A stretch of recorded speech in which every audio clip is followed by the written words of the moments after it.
Welcome back to the Crash the Pond podcast. Our second episode, I believe, Jake, of the month of August. Um, The off season. We are officially in the dog days of summer. The Ducks have done absolutely nothing. Well, they've done some things. We'll talk about them. Don't worry, but nothing of significance. Nothing that people were hoping for. And the NHL news cycle has really just slowed to a halt, and now we're 5 weeks away from training camp basically. yeah, So it feels like we're really almost there, but there's still kind of this empty expanse to get through yeah. This before is the puck You drops. are correct. This is our second episode of August. Our first episode though was 2 weeks ago. We've only missed 1 week technically. Feels like Yeah. it's been much more though, but only Yes. missed 1 week. And just so everyone knows, we will have 3 weeks off after this. Getting our rest in, getting our reps in now, and then It's training gonna camp will be coming up quick. Yeah. It's gonna pick back up once training camp Yeah. arrives, and like I don't even know actually what the status is for the Ducks development camp. We haven't really gotten a ton of updates on that. No, didn't I The feel like Sharks are having their that's development what it camp was. this week. So, That's what and it was. then there's gonna be the prospect tournament in Arizona in September, Okay. which I'm hoping to go to. But the point is, yeah, there's gonna be a lot of stuff, and we're getting there. But for now, we're gonna talk about some RFA contracts. Yep. And you know what, Jake? I think there's enough there to get us through this, to get us through a Wait, decent chunk of this show. real quick, are you surprised that Jack Eichel has been moved yet? Because I think I honestly I can't remember. The past couple weeks have gone by very quickly, but I can't really remember if the tweet from his agents came out prior to our last show or not. But that relationship is definitely soured, and I'm really honestly shocked that he's still on that team. yes and no. I think that it's a problem of everybody else knows that he wants out. And if It's you're true. another team, and you can just point to the fact that he wants this neck surgery, and you basically are holding the Sabres for ransom, because why would you have to flinch when you know that situation is completely toxic? So I am a little surprised, just because it felt like it was imminent, right, as the season was ending and as we were going into the draft. But I'm not really surprised anymore, just if you think about the reality of the situation over there, and just the leverage that the Sabres don't really have, that they're trying desperately to hold on to, with Kevin Adams coming out and saying that, well, Jack Eichel is a member of this team or something like that. It's like, no, he's gone. Yeah. If he's not playing once the season starts, I would be shocked if that happened. Like, there's been people saying, well, maybe he's going to have to play to prove to the other teams that he's healthy. Well, it's like, okay, do we still know what's going to happen with the neck? We actually don't know that yet, No. and time's running out for the season. So this whole Well, thing is just a shit show. because basically, I think what it is like it's a 6 week recovery. I think is what they said for if he got the disc replacement or something along those lines. And so, I mean, we're getting closer and closer where 6 weeks is going to eat into the season. He needs to get it now. Yeah. Like in the next week. Well, and if they go the other route of the fusion, that I think is an even longer recovery process. And so it's like at this point, what are you doing? Because I remember I think the Sabres said he needed surgery. It's just they're not letting him get the one he wants. And so all parties are in agreement that he needs surgery. So we've talked enough about Eichel, but real quick, Well, it is tangentially related to the Ducks, because we have talked about Eichel a lot on the show. So I think it's okay to check in. But I mean, I would say right now, since we're on the topic, just to put a bow on it, I don't think the Ducks will end up getting Eichel. Ooh, I think they do. I think they're going to have to trade Drysdale to make that happen. I think they end up getting him. Really? I don't know. Maybe I don't know. Well, Honestly, I have no clue. I just want to be optimistic here and throw good vibes Vegas out is there. gonna get him. I think Vegas or Rangers. I don't think the Rangers. I don't think Buffalo will trade him in division to a rival. Yeah. I just don't see that happening, and I don't see how Vegas gets the cap space for it. Well, yeah, that's the hang up for Vegas, but they have the future capital. Everyone says Peyton Krebs is the best prospect right now that's available to Which Buffalo. is weird. Yeah, this kind of undying faith in Peyton Krebs, I don't totally understand it, but hey, that's what the market is saying. So Yeah.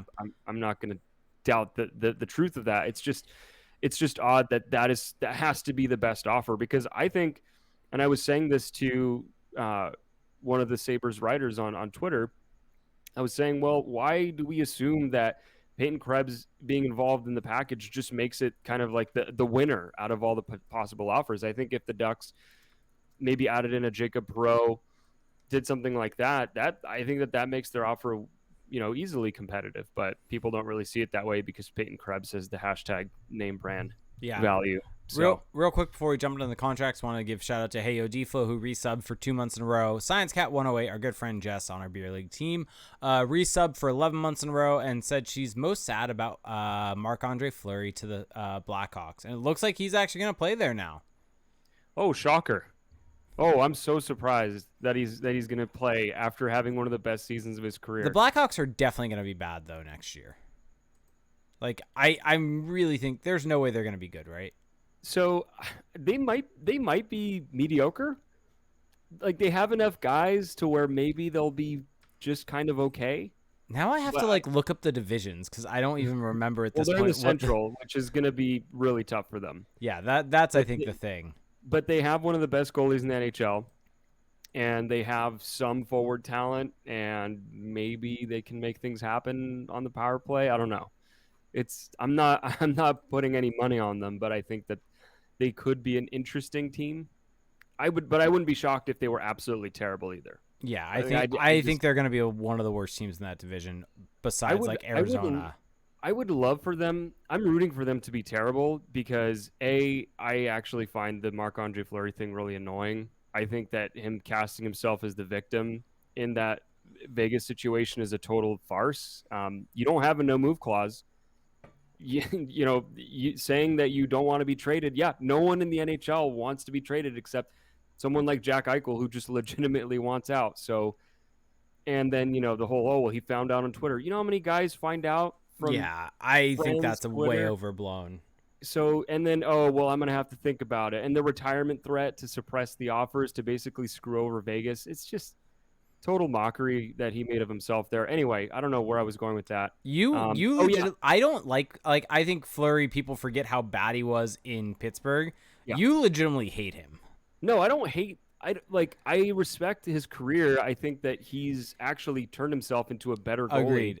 People forget how bad he was in Pittsburgh, I think. Oh yeah, I think he was way overrated in Pittsburgh, and then actually kind of absolutely turning around in Vegas. I just hate this perception that he's just this infallible good guy, and that it's always been Vegas screwing him over time and time again. And it's like, no, not really, or at least we don't know at a bare minimum. But what I was going to say is the reason that I want them to be awful is because they have all these players who I think the hockey world still views as, oh, these are name brand guys who must be good, like Seth Jones, for example. Oh, yeah. It's like them being terrible will be a nice little kind of referendum on that. So anyway. There you go. There's your Blackhawks talk to go with your Sabres talk. Yeah. Just all over the place. I'm gonna blame Jess because she brought it up. That one's on Jess. And I'm gonna blame you and Jess because you brought up what she said. So wow. I'm simply reacting here. Wow, just throwing me under the bus. So let's just jump right into it. Let's the Ducks, I mean, at this point in time, barring any trades, the roster is set. The Ducks are running it back with the same exact roster as they basically started with last season, minus Danton Heinen, minus David Backes, minus Yanni Hakanpää. So they're worse, is what you're saying. Am I forgetting anyone? Oh, minus Ryan Miller. So what you're saying is they're going to be worse. Potentially. David Backes was their best fourth liner. Danton Heinen was good when he played. No, I mean, in all seriousness, yeah, just play the song "The Boys Are Back" just over and over because they're rolling it back.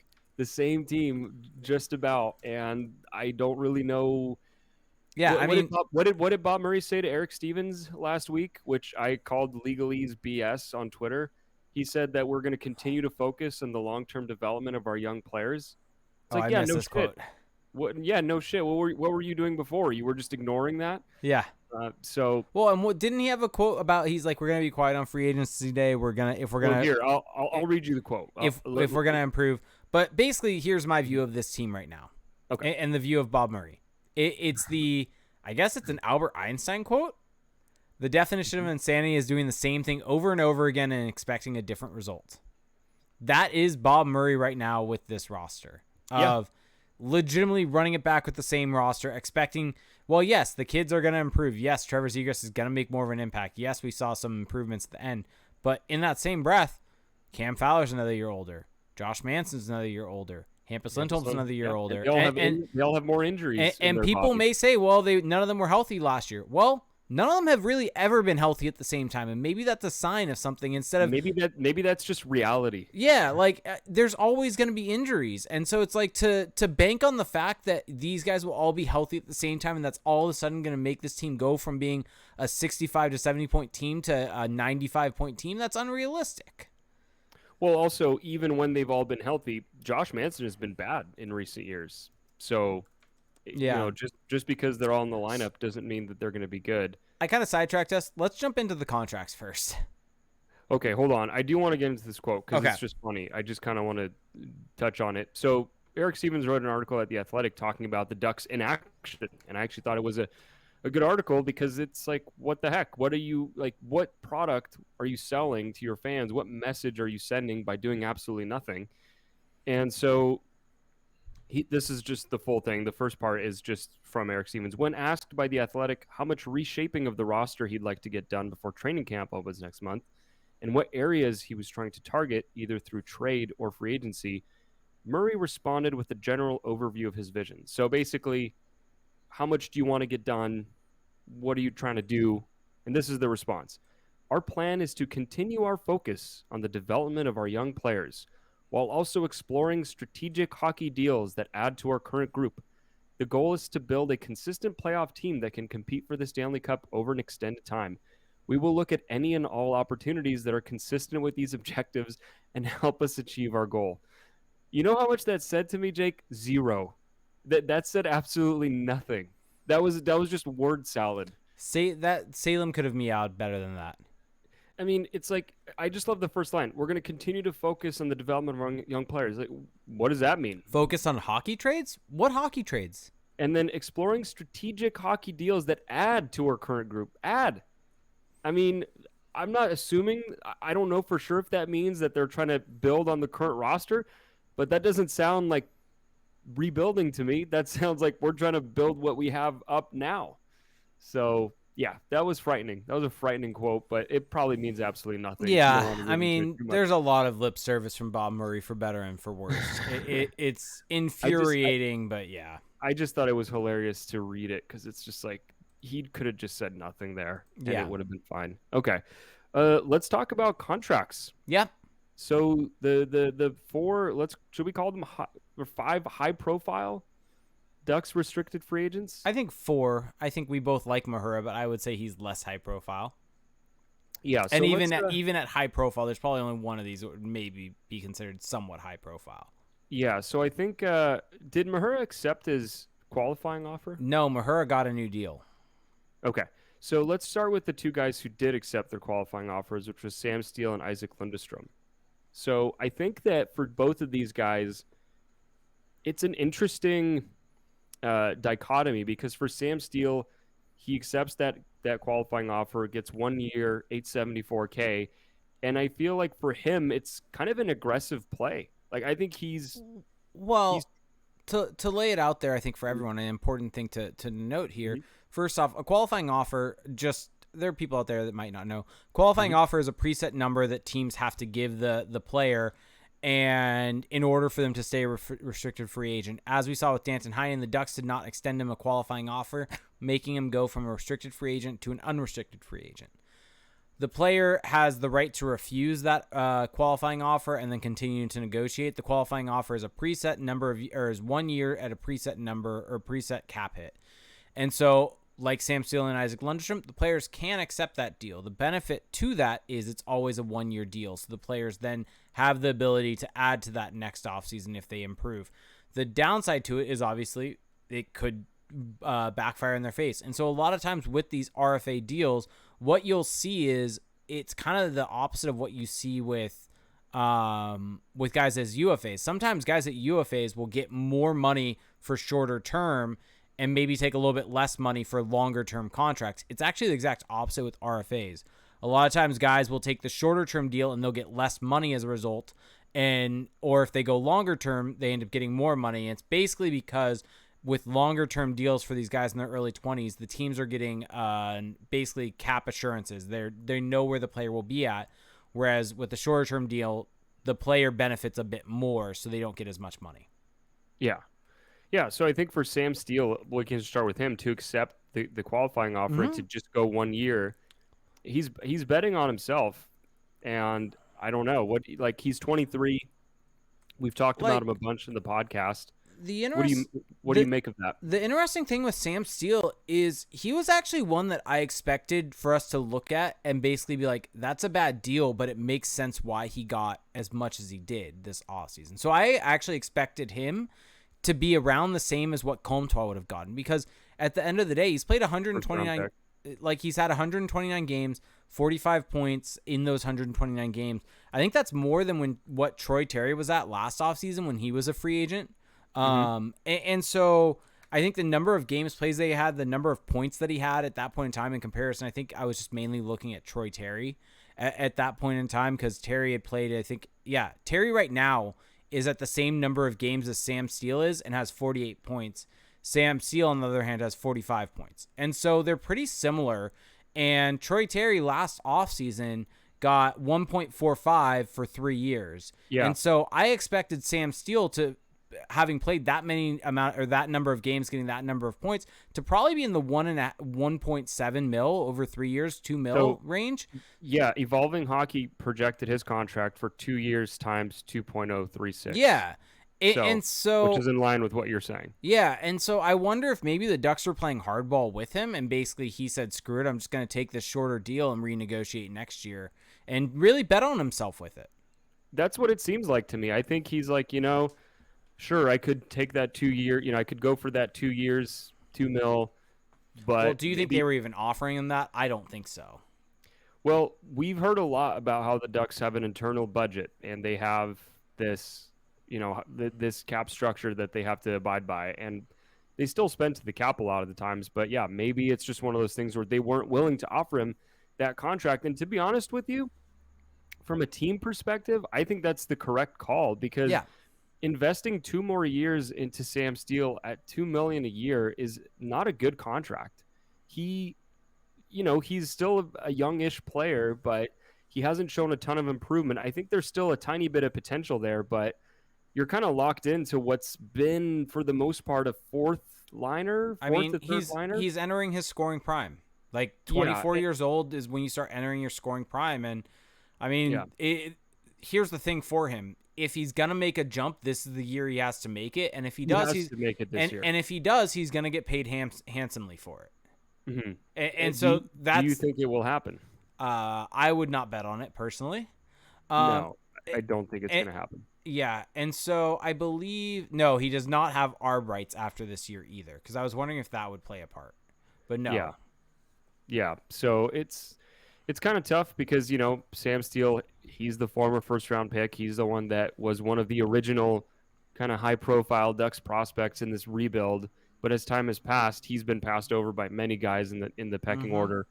And now it just feels like this is his last stand. And, I mean, just for him personally, I hope it goes great. And I hope that he gets his points and goes and gets his money after. But it just seems like, especially with the way the roster is going to look and how many centers they have, and how many guys you can already really pencil into the power play, I don't really know where he's going to get that scoring opportunity. He's really going to have to go out there and get it for himself. Yeah. And that's going to be a pressure-packed season for him. 100%. And so I agree completely with you. I think it's a bold move. It's one do you think that if he would have taken that kind of contract, the 2x2, if it had been offered? I think he would have, because I think that... Well, it's more money than he would have ever made. Yeah. And it's 2 years. And I don't even think the Ducks were offering him 2 times 2. I think they were offering him maybe 2 times 1.25, 1.5. Yeah. Because, I think at the end of the day, he was being healthy scratched near the end of the season, which I think plays a part in this. Yeah. Yeah. And he wasn't good. Yeah. He just wasn't. Nope. So Yeah. Agreed. You want to talk about Lundestrom? Yep. So Lundestrom did the same exact thing. And this is one where I think it's a much smarter bet by him because he's younger. He's 21 years old. I don't think that he's necessarily a guy that's going to pop offensively and get paid significantly next summer.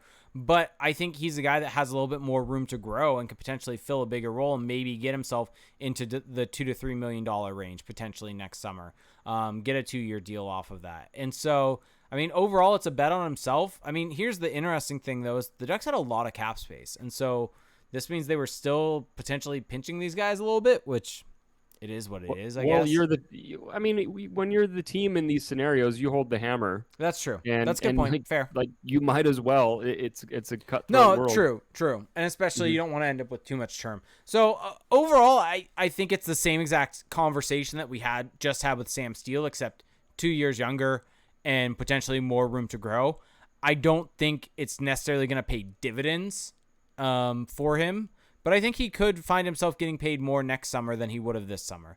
And I also think maybe part of it is from Sam Steele and Isac Lundestrom, and this is not something we've really talked about too much, but the market's constantly changing. Yeah. And with where the money's at, with where things are at with the league, because I feel like I saw something. Is the cap going up $1 million? I haven't seen that. I could have sworn I saw it. Don't quote me on that. I could be dead wrong on that. But I could have sworn I saw it going up maybe to 82 or 82.5 million. But I mean, basically, we've known that the cap most likely was going to be flat for years. So if there is potentially some change in that coming, that could basically change where contracts are at by next summer. And we even saw this summer compared to last offseason. And so it's changing as we're starting to gradually get out of the pandemic. And so I think it's partially maybe that of betting on kind of where the market will be next summer. Yeah, it's a bit of a weird bet, though, for Lundestrom, just because a lot of his offensive value last season was kind of shooting luck driven.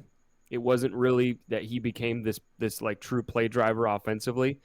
And so I do wonder a little bit what that's going to look like next year. But regardless, he did become a useful, like a serviceable defensive center. And I think that if he continues to just stay in the lineup, and the Ducks coaching staff seems to like him, they continue to give him opportunities. So he could still go out and get those points, even if his shooting regresses, which, I mean, it undoubtedly will. But yeah, I think that because he's so young, even regardless of everything I just said, he's just at that age where he's, in theory, going to get better every season. And there's that upswing in the early 20s. So yeah, I think I think these two contracts are good for the Ducks, because I don't think that these are neither of these guys are players that you really want to start investing in until they've shown you something that's going to be repeatable, that they can really bank on moving forward, even if it's a 2-year deal. DB Lowry 3507 saying, "Nah, Lundstrom's going to score 50 and 50 now." Calling it. Yeah, sure. Go for it. But yeah, I agree with you, and I can't actually find anywhere that's saying that the increase in salary. I think it was like something from the Score app that randomly popped up on my phone. I was like, oh, that's interesting. So who knows? Who knows?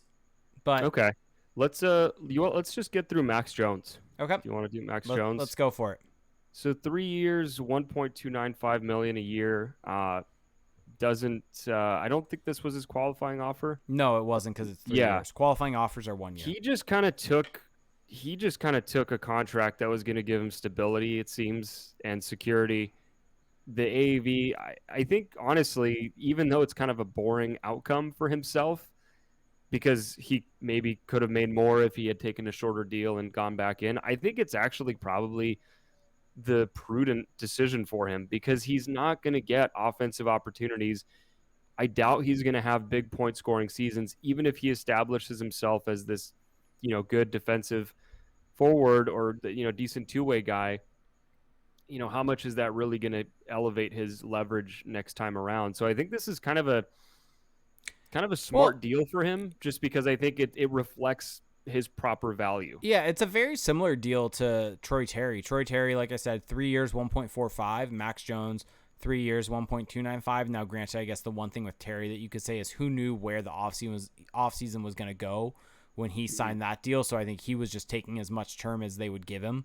And I think Jones maybe takes that same mentality of, he's been kind of in and out of the lineup. I mean, he's played 135 games over his 3 career seasons. He's never played it. And so I think a big part of it for him is basically wanting that stability with the guaranteed money. And so basically you have two conflicting viewpoints between him and Sam Steele. And I think having them side by side are interesting because I think they're at very similar points in their careers where I don't think either of them are necessarily going to get high profile opportunities on the power play to put up points. And they're really now starting to have to find their role in the NHL, which is more so in a bottom 6 role. And you have Max Jones just basically taking the found money and taking the 3-year deal and hoping that essentially that will lock him into a place. Whereas Sam Steele, on the other hand, is making a little bit of a riskier play, betting on himself. And it could pay him a little bit more over those 3 years. He could get a $2 or $2.5 million contract at the end of it for a couple seasons. And that will end up over those 3 years paying him more than Max Jones got. But with Jones, I mean, it's essentially you've never watched Family Guy, have you? I would not expect you to have. But it's essentially the skit in Family Guy of, do you want the boat or do you want the mystery box? Sure, and okay. the mystery box, and they're like, but the mystery box could be a boat. Yeah, but you have the boat there.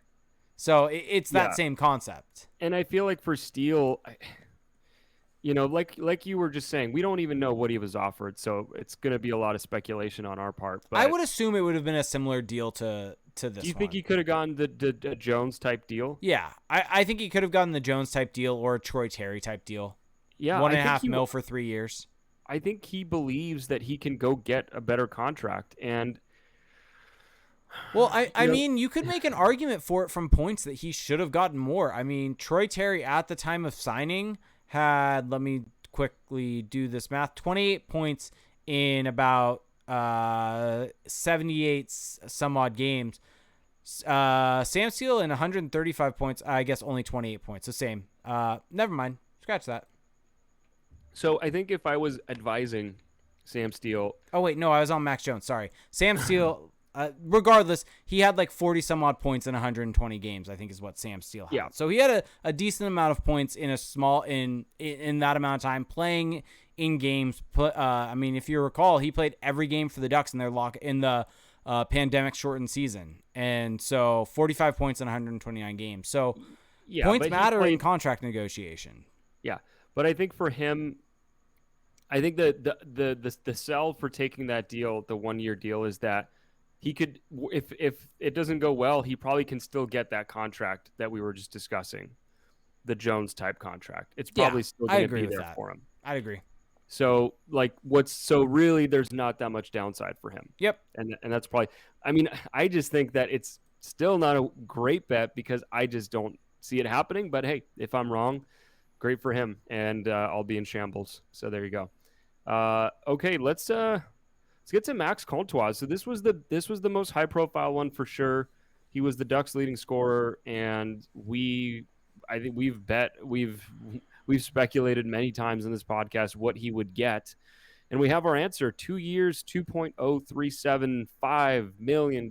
So a lot of money for Max Comtois, below the projected cap hit that we saw from Evolving Hockey of 2.75, and he gets the term that they were projecting, which is 2 years. And I think it's a great deal for Max Comtois because the 2 years is really big for him. Agreed. Because I think that, and you and I were texting about this when it happened, I think that the Ducks probably would have preferred him on 3 years. Well, I think if you're the Ducks, the deal you would have hoped to get him under would have been the Rickard Rakell deal. And that's a prime example of what I was saying earlier of, as an RFA, you can take more term and you'll get more money as a result. And because of something like what happened with Rickard Rakell is the reason for it. Mm-hmm. If Rakell had taken a 2-year deal as compared to a 6-year deal, what would have his cap hit have been? He would have been in the 5, 6s. I mean, easily. he came off 2 straight 30-goal seasons. If he was an RFA, he would have gone maybe 6 or 7. Yeah, exactly. And so on the other hand, he took 6 years though when he was an RFA, his first time, and got 3.789 mil over that time. And so Comtois, on the other hand, though, didn't take the term. He took 2 years at $2 million. And so I think if he takes more term, 5-6 years, he's at 3.5 mil, or he's at 3.5 to maybe 4 mil in that range. But because he took 2 years, he got less money. But like I just kind of gave you the example with Rakell, if he goes off and he has a couple of 30-goal seasons. If he just stays what he is, and you see those numbers in an 82 game sample, yeah, he's gonna get paid. So, yeah, I think for Comtois, it's funny because in the he did like this little interview for the Ducks website with Jones, and he almost said exactly what we're saying right now. He just couldn't go so far as to say like the reason why, but he was like, yeah, 2 years is smart for me. It's like, you care to elaborate on that, Max? Yeah. But of course he didn't, which is smart because you don't want to tell your employer that you're taking less to go take more money from them later on. But I think for Max Comtois, it is a smart bet because he's going to continue to get opportunities. He's going to get better opportunities because he's going to be playing with Trevor Zegras, who's going to continue to get better. Yeah. He's going to be playing on the power play. Like that, even if his shooting luck that you are just waiting to drop back, even if that happens, is that a shot at me? Yeah, you keep saying it's going to happen. Oh, it will. He needs to increase his volume. It's possible he does that. He's young enough that he can make that change. He has to increase the volume. It likely will, but the point is, even if all that happens, I still think he's going to put up enough counting stats to get a good contract. Yeah, and I mean, here's the thing: or do another bridge deal, or whatever. As compared to Sam Steele and Max Jones, where I mean, granted, Max Jones got 3 years, so that's locking him in a little bit. With Sam Steele taking a bet on himself, those guys that are going to be in bottom 6 roles at best. Yeah, like that's where they're at. Whereas Comtois, on the other hand, taking 2 years, he's hoping that he's going to be playing with Trevor Zegras for 2 years. Yep. And Terry. Yeah, and like those are both guys that will feed him the puck. Someone on that line has to score, and don't you know it? Max Comtois is a goal scorer. Yep, exactly. So, I mean, it's a great bet by him. I think there are people out there that were saying this was a great deal for the Ducks because of the cap hit. Yes, obviously the cap hit and everything like that, but the Ducks aren't tied up against the cap right now. So it's not as if the cap hit being so low really helps them that much. If it would have been a mil more, it wouldn't have made that big of a difference. I actually don't love this deal for the Ducks that much for the exact reason that we're talking about it. 2 years is by the fact that they only got 2 years term means that this could come back in a couple of years and really make it tough. And they're going to have to pay Max Comtois. I believe that summer he's an RFA. Jamie Drysdale and Trevor Zegras are going to be RFAs. Ding, ding, ding. And we don't know what that's going to look like. I mean, particularly and Troy Terry also. Yeah, and Josh Mahura again. Who knows if he's still on the team by then. Lucas Dostal. Anyway, the point is, Trevor Zegras' next contract could be a bananas one. We don't know. Yeah. Jamie Drysdale, I don't know quite yet what that's going to look like, but Trevor Zegras is going to put up points. He's going to become a star for this team, and that contract is going to be pretty intense. And so having to sign Comtois that same summer, that does put a little strain on the team. I still think they're probably going to be able to navigate it, but if you're the team and you're planning your books, you probably prefer to have to deal with those headaches in separate summers as opposed to the same one. So, yep. But the lower AAV does make that summer maybe, like if he was locked into a higher contract, I don't know, whatever. But yeah, I think overall, like just these 4 guys that we just discussed, I think just for the Ducks, it's still a good situation because they have like roster players that are going to be cheap for next season, and they're going to get good value out of Comtois. And we shall see. And like Max Jones, if he just settles in as even a third liner, that's a good value deal. So you want to talk about Josh Mahura a tiny bit? Sure. I mean, with Mahura, it's a 2-way deal. Yeah. I don't really know if there's a lot to talk about. I think it's the only. I think the Steele and Lundestrom deals are also 2-way because they're qualifying offers. Mm-hmm. So I believe that those are 2-way deals. Yeah, they are. But I don't believe the Max Jones contract was 2-way. Nope, that is 1-way. And so the Josh Mahura deal, I mean, I don't really know if there's a whole lot to necessarily write home about. Do you think he's going to play on the Ducks next year? Do you think he's going to carve out a roster spot next season? I believe that he's waiver exempt. Or not waiver exempt waiver anymore. Eligible. He's waiver eligible now. So I think he does because I think he would get claimed. They might lose him on waivers. I mean, it would be nothing new for the Ducks to lose a serviceable third pairing defenseman on waivers. Yeah. Christian Juice. Yep. Or just to lose a good young defenseman. To lose someone for nothing on waivers. But yeah. I mean, it's $700K. It's 750K. I guess the first year is two-way. I've actually never seen something like this. The first year is two-way. The second year is one-way. I don't know if I've ever seen a deal like that, actually, where one of the years is two-way and one of the years is one-way. But, I mean, that makes me think that he most likely is going to be in the NHL and they're planning for it, but maybe adding a built-in safety net in case he's not this year. Yep. I think that there's going to be more pressure on them this year to get him into the lineup because of the waiver situation. Who do you think ends up playing more games this year? Josh Mahura or Jacob Larson? Oh, I knew you were going to ask me that. Oh, okay. So I think that the usual answer I would give would be Jacob Larson, but I think he has to have played himself out of a regular spot. He has to, and I think now they could lose Mahura for nothing. So I'm gonna go Mahura, but I don't feel good about it at all. Yeah. Because I'm playing Dallas Eakins here, which I don't even know what that means. I don't know what's going on in that head. So, yeah. All right. Before we get into what's your answer? I'm not answering. Oh, so you think Larson, basically? I think it's Larson. That's so stupid. It's very stupid, but that's really stupid. Yeah. Okay. So not your pick, but that decision. So before we jump into the kids signing their ELCs, let's have a little bit of a word from our sponsor.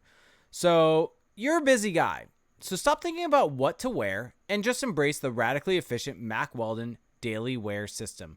The Daily Wear System is a selection of clothes rooted in smart design, made with performance fabrics and built to work together. From breathable t-shirts and polos to stylish button-ups and shorts, underwear, and beyond, Mack Weldon makes it easy for you to dress for work, leisure, and play, or wherever your summer takes you. So, Felix, Mack Weldon has been a sponsor of the show for a long time now, and you and I have a decent amount of products from them. And yes. I have to say, I'm never sad when I get stuff from them. It's always fantastic. Yeah, it's a highlight. Well, give me a rundown of some of your favorite items. So there's a few. I'm not sure where to start, but I'm just going to start with the basics. Underwear. Their underwear is extremely comfortable. It's amazing. The 18-hour jersey boxer brief has been the one I've been using a lot lately. It's extremely comfortable. I work out in them. I just go about my daily life in them. They have air knit boxer briefs, which are more of the kind of sporty material. So, if you only get underwear from this company, which we so dearly appreciate, like you'll already be satisfied. But even just basic t-shirts, the Pima crew neck t-shirt, it's one I've been wearing a lot lately. Extremely comfortable, kind of fits correct proportions, and it's snug in the right places and not so much in the others. And it's breathable as well. So, for summertime right now in SoCal, it's getting really kind of hot and humid. It's just the perfect material. Yeah, and one of the things I've recently got is the Maverick Tech Chino. And so these shorts are really nice. They're kind of that perfect little look of being a little bit thicker. So they're not like a sports short necessarily, but they look really nice and kind of more so in that mold. They also have some nice Ace sweat shorts. I mean, they've got board shorts. They've got swim trunks. Like you said. Yeah. I got the swim trunks. Oh, let's hear the review. I actually have not heard your review of these yet. Yeah, so I got the swim trunks, and I'm just pulling up the name to make sure I get it right. But I got the swim trunks. I live by the beach, so I go in the water a lot, and they're extremely comfortable. You don't get sand. Like for me, that's a problem. Is I get sand in my swim trunks when I jump in the water. Don't get that at all. And they're a great material. It's really light. And Jake, you'll love this. They don't go down below the knee, so for us shorter guys, you still kind of have that athletic look. It's important going on. Yeah. And so, and I got a nice color too. It's kind of like a green tropical look. Did you get the board short or the trunk? It's the swim trunk. Okay. So when you go to the website, get the swim trunk and get let's see, can I get the actual green color? It is succulent frond. Succulent frond. Get the succulent frond color and you will not be disappointed. Phrasing? You'll look fresh like me. Yeah, yes. And also if you have Ultimate Lazy Sunday, we've really hyped up the Ace sweatpants so much on the show. They now have a sweat short. Yeah, I almost got it. And so they pair great with the Pima tees and everything along those lines. So Mack Weldon is absolutely fantastic. I really could not tell you all to get it enough. It's so great. And so buy some time this summer with Mack Weldon's daily wear system. For 20% off your first order, visit mackweldon.com/CTP and enter promo code CTP. That's mackweldon.com/CTP, like Crash the Pond, promo code CTP for 20% off. Mack Weldon, radically efficient wardrobing. Yeah, and even so with the code, there's also discounts going on all the time. So you're saving money, and then you have the code as well. So go check them out. Thank you, Mack Weldon. Okay, I really like that radically efficient wardrobing. I'm just staring at that. It's catchy and correct. Yeah. Okay, I think we've covered all the ELC or all the. You want to talk about ELCs? Yes. Yes. Real quick, want to give a shout out as we're done with this. Saying Lewis X209 resub for 35 months. Ken Pafu resubbed for 24 months and said Silver Calder. Our good friend Jess gifted out 5 subs, I believe. Wow. So Thanks, thank everybody. you so much. Yep. So let's talk entry-level contracts. So Mason McTavish, the controversial Ducks first overall pick. Not really. This past draft. I don't know. It depends who you ask. They got him locked up 3 years, $925K.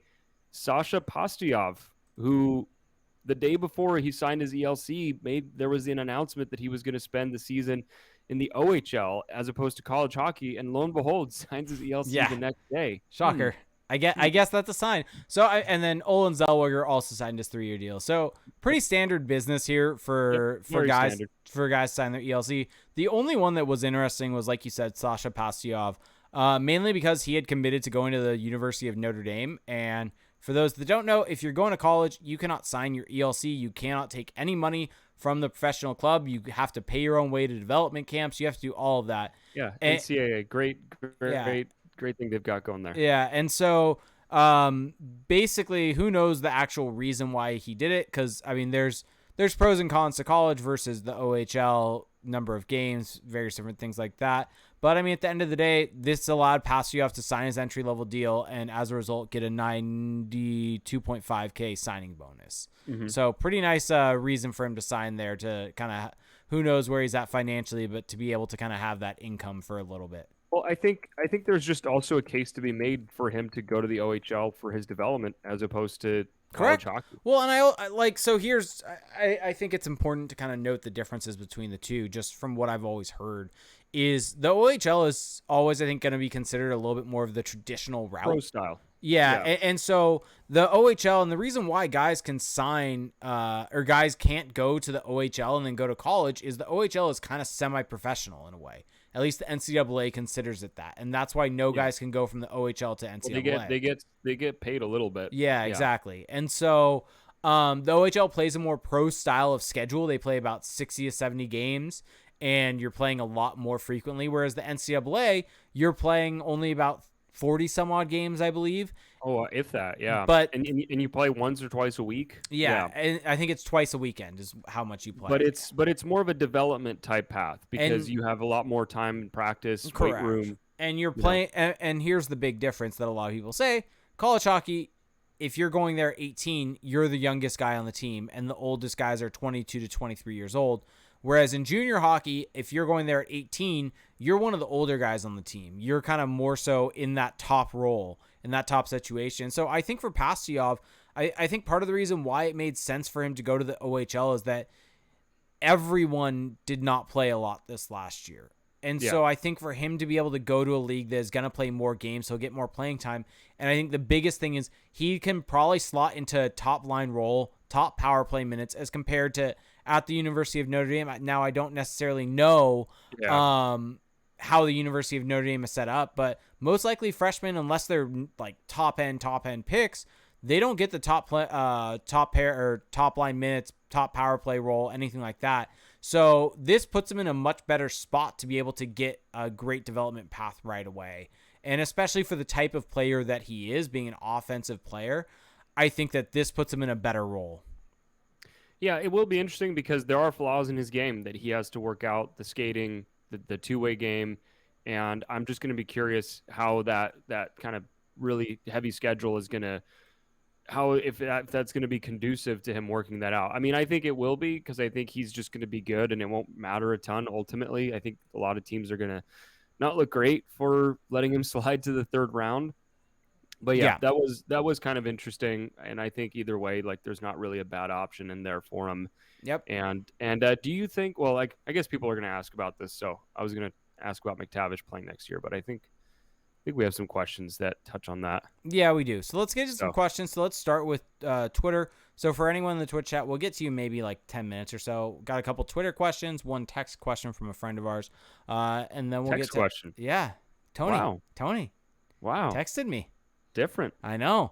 Sean Seable asks, what are the Ducks missing from their prospect pool, and who will be the Ducks' best Ducks player from the 2021 draft?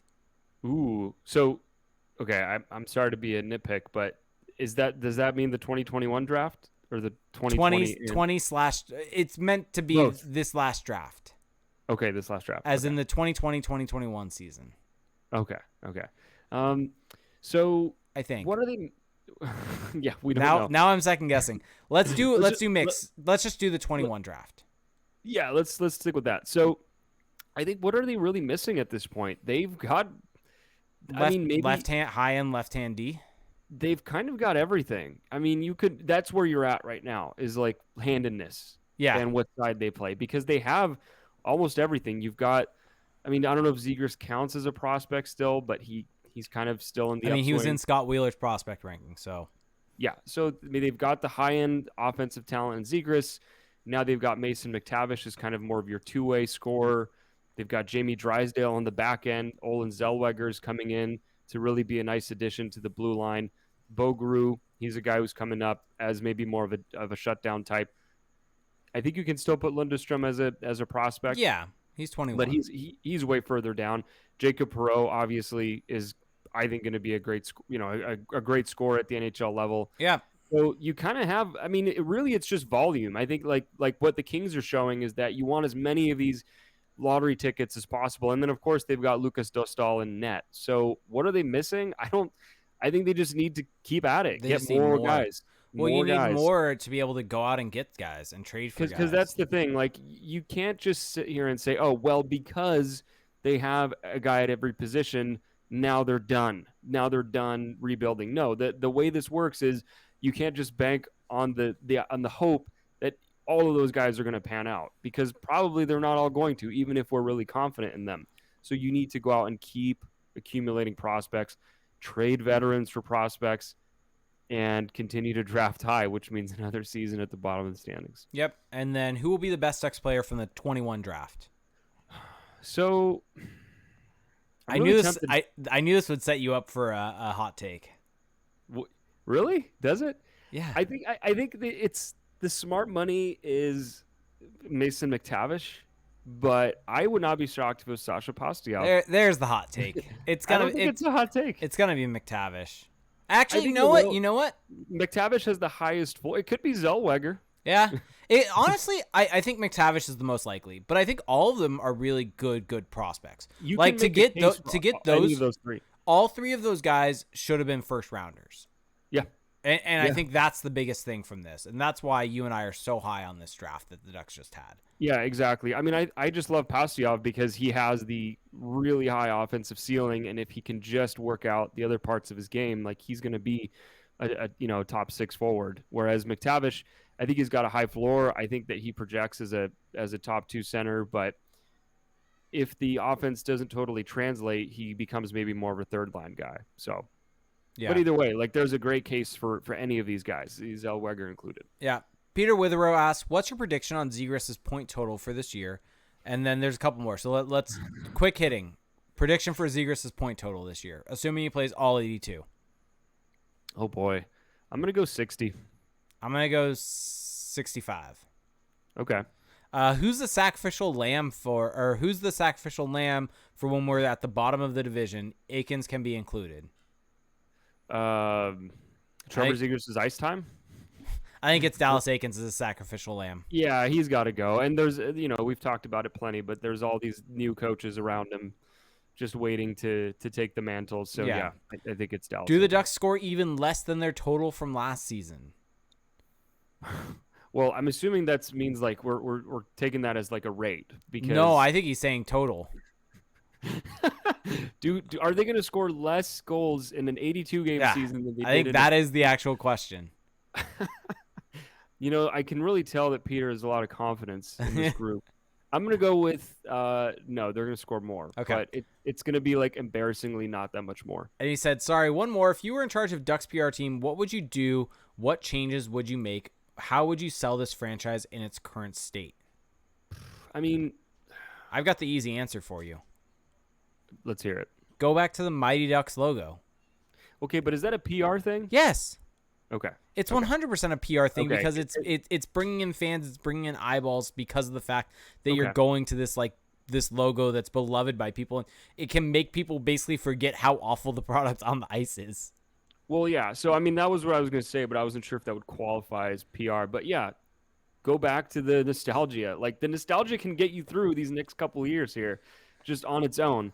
And I would say, yeah, definitely. Like, I think some of what they did at the end of last year with the on the road documentaries, kind of showing some of the behind the scenes, that was good. Keep doing that. And like the videos that they did on the night where was it Jamie Drysdale got his first goal? Jamie Drysdale and Zegras got their first goals. Yeah, the locker room, like that was cool. Just do stuff like that, and then branding, definitely a facelift branding wise, and just turn these young guys into stars. Just make them the focal point of all the marketing, and like let them show their personalities. Like the interview that they did last week with Jones and Comtois, I thought it was good. Just the two guys talking about their deals and nothing, kind of being a little more casual. Like that's the stuff they need to continue to do. Just let these guys, let their personalities come out a little bit. Agreed. Dalton Keys asks, out of McTavish, Perreault, and Grew, who plays the most NHL games and who plays the least, if any, next season?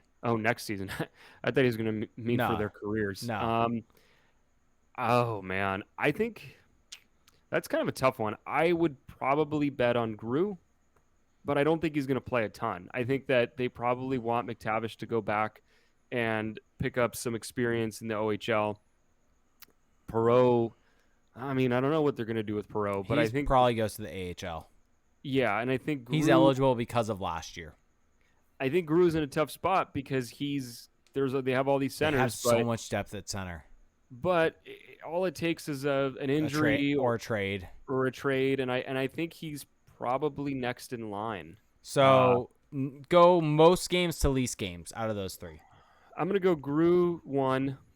I don't feel great about it, but Grew 1, Perreault 2, and then McTavish 3. Agreed. Hockey Rush says, I've heard some rumors of Henrique to Ottawa and Fowler traded to the Islanders from some hockey people. This is what Hockey Rush is saying, not us. And he's asking if we heard anything. No, I have not. The deal that I think, and not saying I've heard anything about this, but the reason why I wanted to bring this up, I've mentioned this past, Henrique to the Islanders would make so much sense. Yeah, I mean, the Ducks making any trades would make sense, but hey, Salem. We've talked about this. Hold on. Yeah, so I mean, to those rumors, Henrique to Ottawa, I haven't heard any of that. We're not really insiders. No. In case it wasn't obvious, but I don't believe any rumor involving Fowler. I just 4-team no trade. Just that alone, the contract, it's way too much. He would have to want out for that to happen. And Z13 Duck says, think they move any of Henrique, Raquel, Silverberg, or Manson before the season? At this point, no. I think no is actually like the safe bet because you would think that if they wanted that to happen, if they truly wanted that to happen, they would have made it happen by now. And so they're just going to go in, same lip service, same line, and we're just going to have to watch the same team again, Jake. Yeah. All right. Tony asked us, our good friend Tony, who's helped write for the site, said, who would you rather have the Ducks offer sheet and why? Pettersson or Svechnikov? Won't happen, but humor us, please. We are bored. Okay. I mean, without looking at any stats. Yeah, just shoot from the hip. I'm going to say Elias Pettersson. Is it even a debate? I'm going to say Elias Pettersson. Here's the issue for the Ducks. They should not do that because they would need to pay him enough where they would have to give 4 first-round picks. Yeah. That's not worth it. But you also get 22-year-old Elias Pettersson, who's already one of the best players in the league. Yeah, but is he going to make the Ducks not dog shit next year? He's going to make them a lot better. I mean, look what he's doing to the Canucks. Just dragging That's that true, roster. and they do have enough in the system where they might be okay. Yeah. I mean, now I'm talking myself into this. Pedersen, Zegras down the middle. You're not signing up for that? Now I'm talking myself into this.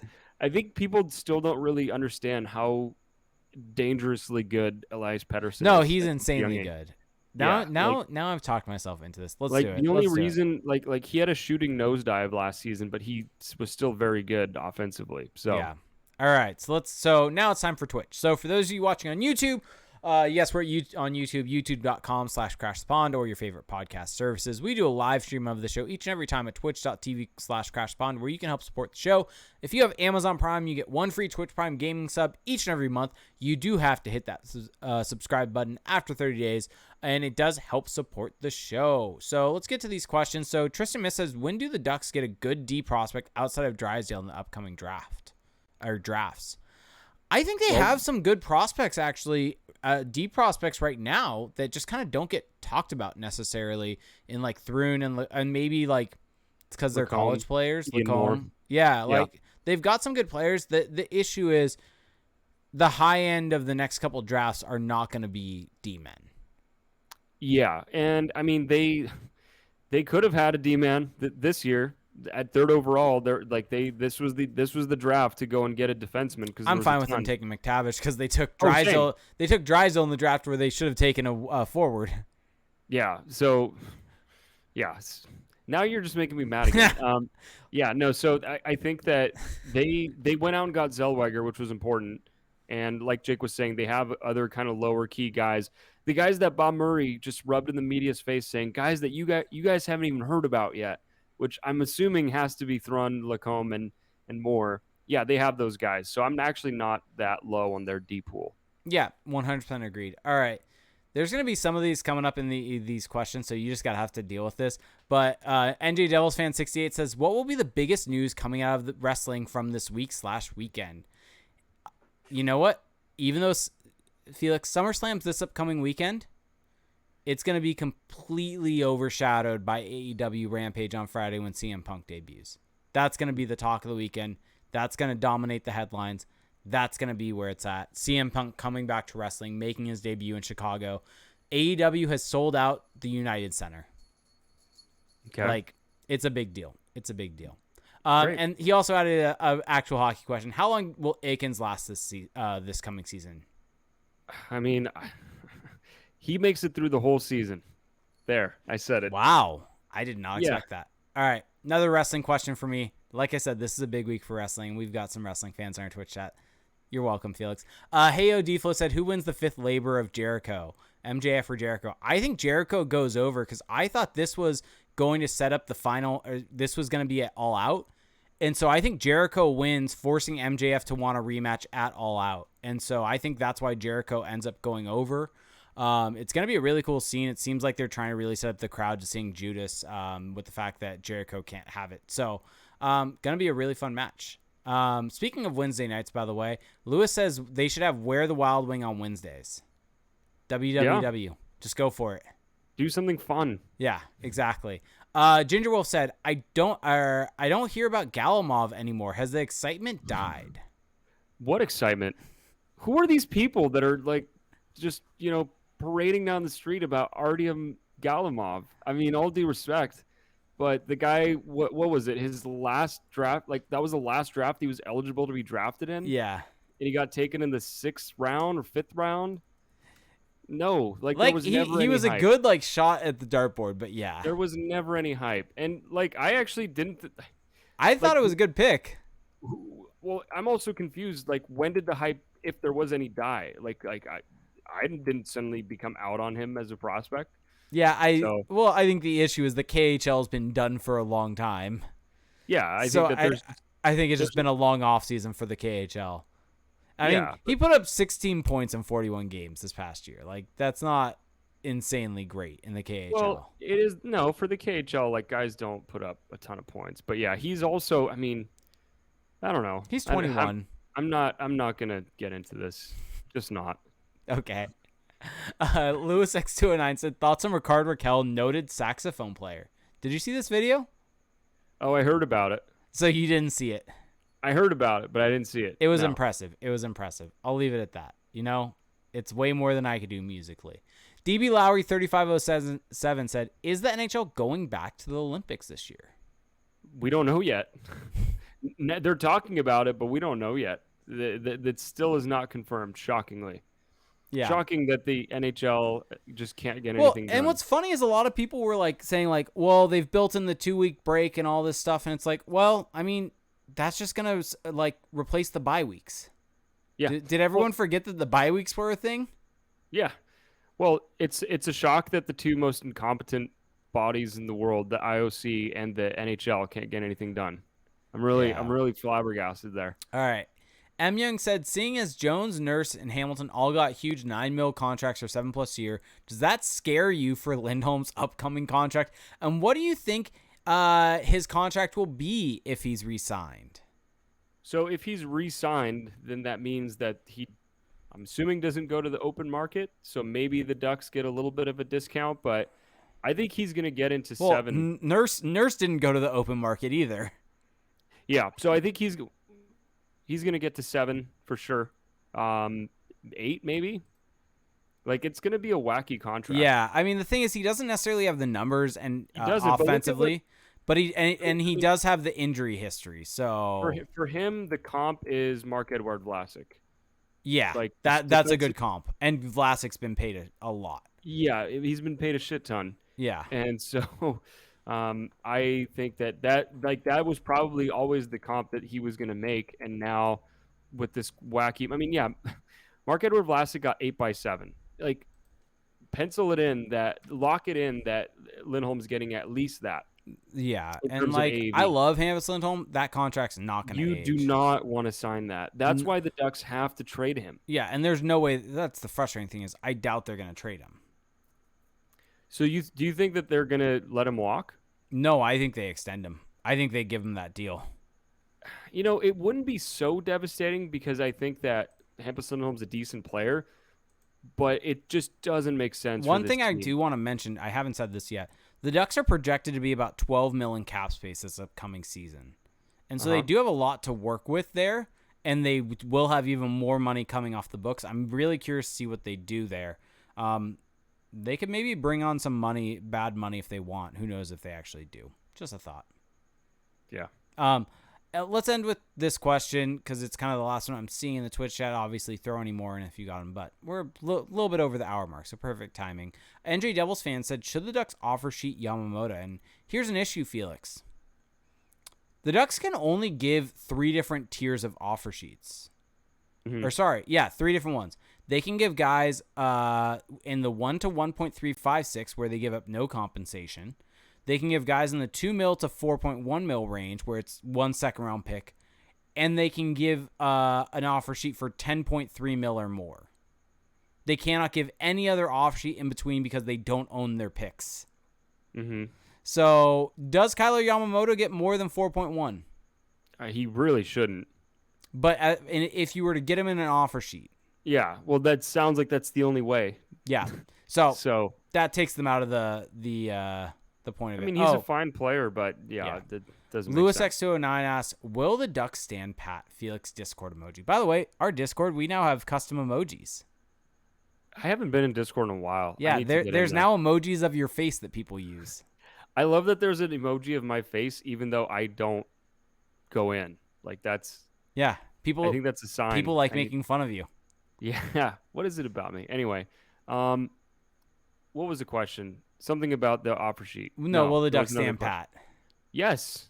Oh, wait. Wasn't I joking about that once? You've joked about that so much. That's where the joke came from. Okay. All right. 2 more. Let's go with these 2 final ones.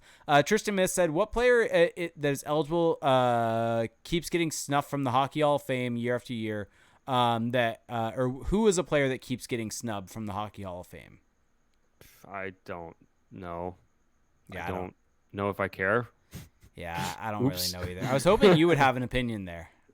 Guy Carbonneau got in. He was the one I was hoping for. So I was throwing that to you. M. Young. Okay, we got 2 more. All right, no more questions after these next 2. Neither one of them's partially Ducks related. One of them is not. M Young said, question for Jake. Congrats on the big first Spurs win, but what's your take on what's going on with Harry Kane? Is he trying to leave? Yeah, he's trying to force his way out, but Tottenham doesn't want to sell him for less than 150 mil, and so he has a contract for 4 or 5 years, and they're staying true to it and saying, we're going to sell you for the amount that we want, and if we don't get that from City, then you're staying. Mm-hmm. I mean, it's really that simple. I mean, for me, honestly, I don't really care. There's a lot of Spurs fans out there that are pissed about it with him not showing up for training. It's like, he's been with the club for 7-8 years, been with the club for actually longer, senior team for 7 or 8 years, been with the club since he was a kid. If he genuinely wants out after what they did to him with Mourinho and everything, I get it. I'd love for him to stay, be a one club legend, but I get it why he thinks he would need to leave. So I don't hate it. My thing is, if he's going to get sold, they should just do it sooner than later, get the money, invest it in a new player that is 20, 21 years old. If Erling Haaland's available from Dortmund, go buy him. So I agree. Yeah. DB Lowry 3507 said, who has the better future, the Ducks or the U.S. men's national team? For which sport? Soccer. USMNT means soccer. Water polo? Well, I don't really know how bright their future is, but I think the Ducks have a decently bright future. So this could be a close one. I'm going to go with the men's national team. Wow. Just tell me you hate the Ducks. I'm not, but the men's national team has a lot of guys young. The men's national team has guys the same age as Max Jones and Sam Steele playing at Juventus, playing at Barcelona, playing at Dortmund, younger than them, playing at Dortmund, playing at Chelsea. Well, the thing with the Ducks is what we were talking about earlier is that they have the key pieces. The key piece really with Zegras, but they still need more guys. Like there's still a lot of bricks that they need to lay down for their system. Yeah. And by the way, M. Young saying there's no way City can get him now that they've signed Grealish for 110 mil. Never put any, it's Man City. They have all the money in the world. They'll find a way to make it work, even with financial fair play. Yeah. So, yeah, I love that that's a thing in European club football. Well, do you know what it is, right? Well, it just sounds funny because... Do you know what it actually means, though? No, I don't know what it specifically means. What it means is basically you cannot spend more on your team than you earn in revenue. Oh, okay. Interesting. Yeah. That is interesting. And so the issue that happens is a lot of... I think Man City got charged with this, and then it got rescinded because it's UEFA and FIFA. They just bought someone out. Quote me if I'm wrong, but essentially they were like funneling money into a sponsor or something like that to pay more to them so they could claim it as money in. Well, that's why I love hearing lines like that, because it's like, you know that nothing they're doing is actually not especially PSG and City. Oh, yeah. I read this article actually about the whole Messi situation because it's fascinating. And yeah, there's no way some rules weren't broken to make all that happen. That's all I'm saying. Yeah. Okay. So, want to wrap this thing up? I mean, I think I do. I'm enjoying this, but if you want to end it so badly, then we should end it so I can then beat you at FIFA. Wow, that's a big time assumption. Okay, let's get out of here. Thanks everybody for listening. As Jake mentioned off the top, we are going to be taking a 3-week break.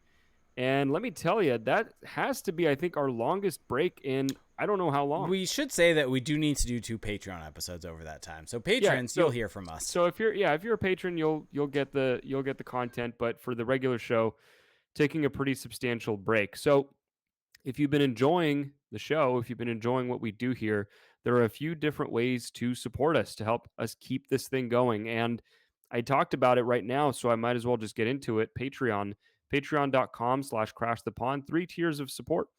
$1 a month, you get access to our patrons only Discord chat, which is a lot of fun. When there's breaking news or during the season, we get in there and it's a really fun place. Diehard fans, everyone's just trying to have a good time. Doesn't have that usual internet toxicity. So that's for $1 a month. $5 a month, you get access to 2 bonus episodes. We go more in depth on the Ducks. We do league-wide rankings. We sometimes go completely off the board. It really just depends on if there's a new Marvel show out or a new Star Wars show or whatever. So that's for $5. And during the season, for $15 a month, we have 2 live streams where we do live streams of Ducks games where we give you commentary. So if you're sick and tired of the usual commentators, well, let us guide you through the experience. So that's all at patreon.com/crashthepond. And Salem is making an appearance. Salem the Black Cat. Oh, she's looking at the camera. Oh, you finally got the someone needs to screenshot that. I'm gonna go back and screenshot it. That's actually adorable. Dang, I'm melting a little bit. And there she goes. Okay. Yeah, stream the FIFA game is what M Young is saying, and I agree. What else was I saying? Okay, yeah. But if you don't want to spend any money monthly, that's totally fine. You can find us wherever you get your podcasts. So Apple Podcasts, you can leave us a rating and a review there. We'll read it on the show. We are on Spotify and we are on YouTube, youtube.com/crashthepond. Jake will post the actual live stream of the show to YouTube. So you can see the graphics that we post. You can see Salem, the Black Cat. That's really all that matters, to be honest with you. And that's at youtube.com/crashthepond. Outside of that, you can check out our website, crashthepond.com. There's crashthepond.com/shop, where you can get some cool t-shirts with our logo, hoodies even. Although I think right now the t-shirts are probably the more popular option. And check us out on Twitter at crashthepond. Jake is on Twitter at reindeergames91. And I am on Twitter at Felix_Sicard. That's going to do it for us tonight, guys. That's going to do it for us for the next little bit. Next time we talk to you, it's going to be, let's see here. When's the next podcast, Jake? It's going to be the 6th of September. Does that sound correct? Or is it 3 weeks off? 3 weeks off. Okay, so it's going to be September 13th. Yes. Tentatively. September 13th. Not tentatively. Okay, scheduled. So for everyone that's listening, if you made it this far, get it on your calendar. September 13th, we'll be back. And I'm assuming by that point, we'll have stuff to talk about. Hopefully, that's the plan.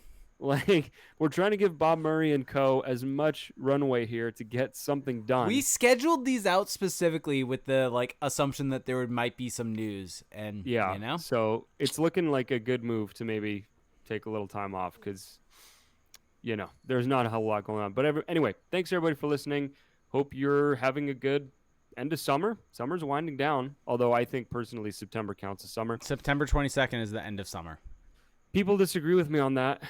But it legitimately ends in September. Well, I know, but I'm just saying people are like, oh, well, the days are getting shorter, so it's not really summer. It's like, no, it's still hot.